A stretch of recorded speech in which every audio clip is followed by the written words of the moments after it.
Welcome back. The head of the Joint Chiefs of Staff just issued a pretty sober warning. In a new report, General Martin Dempsey warning that Russia and China are our biggest threats, and a conflict with them would be devastating. Now, a short time ago, I spoke about that and more with Sydney Freedberg. He's deputy editor of Breaking Defense.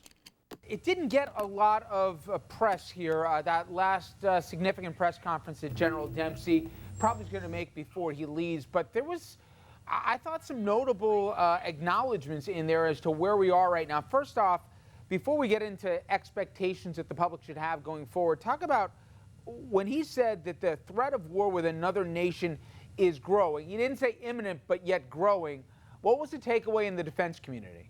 What General Dempsey is talking about, especially in his forward to the strategy, is actually a war with another nation state. And in Washington parlance, that is code for usually Iran. And we, of course, are negotiating with Iran right now, but you never know. China, which is getting very aggressive with its neighbors in the South China Sea. And, of course, Russia. But it's not, this is not your grandfather's Russia. This is a new, sexy cyber Russia that has its so-called little green men that slip into countries and can take places over without necessarily raising the red flag and saying, hey, you're at war now. How does he and the defense community view our role as the global super cop in the 21st century? Well, I certainly don't think there's a peace on the horizon or peace breaking out anytime soon. There's clearly a sense that we're kind of stuck in this prolonged multi-front war on terror, policing action, whatever you want to call it. And that's going to be going on for God knows how long to come. How about, regardless of the president, his or her political affiliation, I read the document that General Dempsey put out, and he subtracted politics from it, thankfully, but there does seem to be an acknowledgement that there's some limitation about what America can do and can't do around the globe as maybe it could or couldn't have, especially when we were fighting nation states before. Is there a growing acknowledgement that we can do certain things, but we can't do everything in every place as much as maybe we would have liked? Oh, yeah. I mean, that's been going on for some time. For example, a year or so ago, the administration came out with a strategy that essentially backed away from the whole idea, gosh, it was 2012 now, backed away from the whole idea of we're going to be able to fight two major wars at once.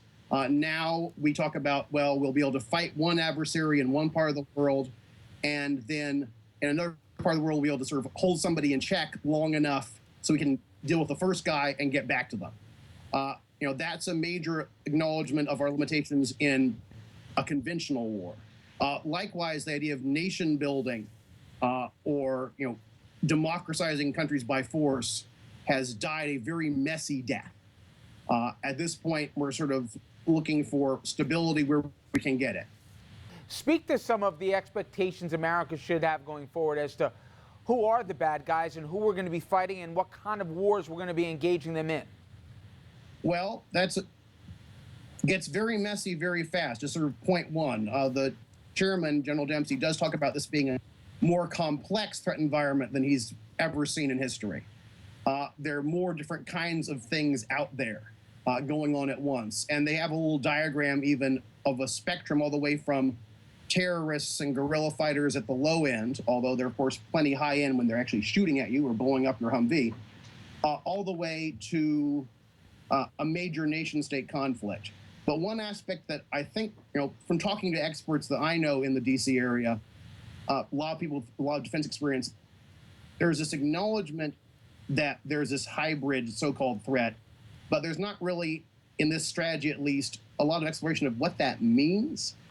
For example, again, Russia. Russia is the classic big bear, right? We know this is a nation that has big armies of tanks, fleets of aircraft, divisions upon divisions of soldiers, classic Cold War, World War stuff. But that's not what they led with in Crimea. They led with these deniable guys who took off their insignia, the so-called little green men, who actually were Russian commandos. In Estonia, they led with cyber attacks. They basically brought down the Estonian internet. But that's an example of, again, using these unconventional tactics where, as you say, there's not a guy in the uniform crossing the border with a nice flag patch on his shoulder saying, hey, I belong to this country. Well, Sydney, I certainly do appreciate a few minutes. Again, that's Sydney Freedberg, Deputy Editor of Breaking Defense. Thanks again for the time. Thanks for having me. Coming up next, we'll switch gears and take a look at Hudson Valley headlines.